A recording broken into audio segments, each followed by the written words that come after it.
عمرك حسيتي إنك ماشية في دايرة؟ كل يوم بيبدأ وينتهي بنفس الطريقة، نفس التفاصيل، نفس التعب، نفس الإحساس إن مفيش جديد. بتصحي الصبح، تفتحي الموبايل، تشوفي الناس بتجري في حياتها، وكل مرة تسألي نفسك: هو أنا ليه مكاني؟ ليه كل يوم شبه التاني؟ بصي، الحقيقة إن مفيش حد بيتغير في يوم وليلة، مفيش سحر بيقلب الحياة 180 درجة. لكن في حاجة بسيطة جدا بتبدأ بعادة، عادة صغيرة بتغير الاتجاه كله من غير ما نحس. الناس دايما بتدور على خطوة كبيرة، على لحظة سحرية، بس اللي مش بياخدوا بالهم منه إن الخطوة الصغيرة اللي بتتعامل كل يوم هي دي اللي بتخلق المعجزة. مش اليوم اللي قررتي فيه، لكن اليوم اللي استمريتي فيه رغم التعب. كل يوم بتكرريه هو فرصة تانية تبدأي فيها من جديد. بس المشكلة إننا ساعات مش بنصدق إن التغيير ممكن، علشان بنبص على الصورة الكبيرة وننسى إن الصورة دي بتتكون من نقط صغيرة جدا. يمكن دلوقتي وإنتي بتسمعيني حاسة إن الكلام سهل، بس خليني أقولك حاجة: اللي بينجح مش لأنه أقوى أو أذكى، لأ، هو بس استمر حتى لما كان مش قادر. هو قرر يعمل عادة صغيرة جدا ويكمل عليها. خدي مثال بسيط: لو كل يوم قبل ما تنامي كتبتي سطر واحد عن يومك، سطر واحد بس، بعد شهر هيبقى عندك 30 سطر، كل واحد فيهم بيحكي قصة صغيرة منك. بعد سنة هتكتشفي إنك مشيتي طريق طويل، خطوة بخطوة.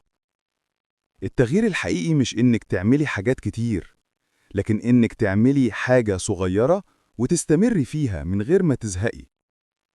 في علم النفس بيقولوا: العادة بتبدأ لما بتربطي الفعل بالإحساس، يعني لما تبدأي تحبي اللحظة اللي بتعملي فيها الحاجة دي، مش مجرد النتيجة منها.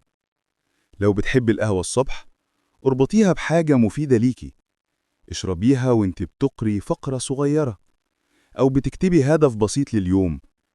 لو بتحبي تمشي، امشي 5 دقايق بس بعد ما تصحي، مش لازم تجري نص ساعة. بس الاستمرارية دي هي اللي بتغير كل حاجة. وفي وقت معين هتكتشفي إن العادة الصغيرة دي بقت جزء منك، مش محتاجة تفكري فيها، بقت بتتعمل تلقائي. وساعتها التغيير هيبدأ يظهر في كل حاجة حواليكي. أنا عارف إن الأيام بتكون تقيلة أوقات، وإن في أيام بتحسي فيها إنك مش قادرة، بس صدقيني، مفيش يوم بيروح على الفاضي لما بتعملي فيه حاجة لنفسك، حتى لو بسيطة. في يوم هتبصي وراكي وهتلاقي نفسك مشيتي كتير جدا، وهتضحكي لأنك كنت فاكرة إنك واقفة في مكانك. وعايز أقولك على سر صغير: الراحة اللي بتدوري عليها مش بعد التغيير، الراحة بتيجي وانتي جوه التغيير، في اللحظة اللي بتتحدي فيها نفسك، بتتصالحي فيها مع خوفك، وبتكملي رغم التعب. خليكي صبورة على نفسك. انت مش متأخرة ولا ضعيفة ولا فاشلة، انت بس لسه في مرحلة البناء. والبناء عمره ما بيكون سهل، بس دايما بيكون يستاهل. لو كل يوم هتعملي حاجة بسيطة، زي إنك تصحي بدري 10 دقايق، أو تكتبي حاجة حلوة حصلت لك، أو حتى تبطلي عادة صغيرة مضايقاكي، صدقيني بعد فترة هتكتشفي إنك بقيتي إنسانة تانية. خديها قاعدة: التغيير مش بيبدأ لما الدنيا تتعدل، التغيير بيبدأ لما انت تقرري تعدلي نظرتك للدنيا. مفيش حياة كاملة، بس في حياة حقيقية.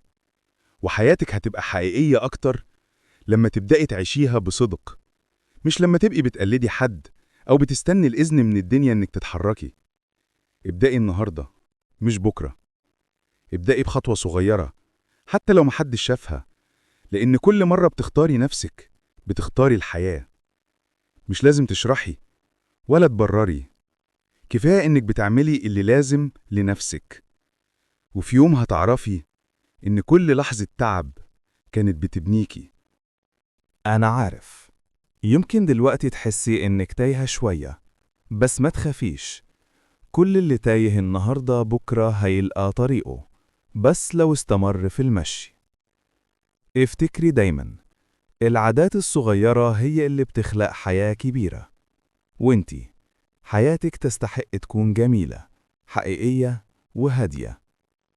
خدي وقتك، بس ما توقفيش.